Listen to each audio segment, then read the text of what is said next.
Lai iedzīvotājiem samazinātu izdevumus par recepšu zālēm, no 1. janvāra stājas spēkā jauns zāļu cenu veidošanas modelis. Tas pielīdzinās zāļu cenas Lietuvai un Igaunijai.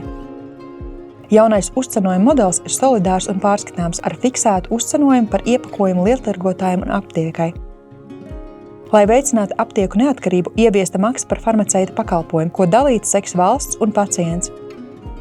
Pacienta līdzmaksājums nepārsniegs 75 centus par recepti.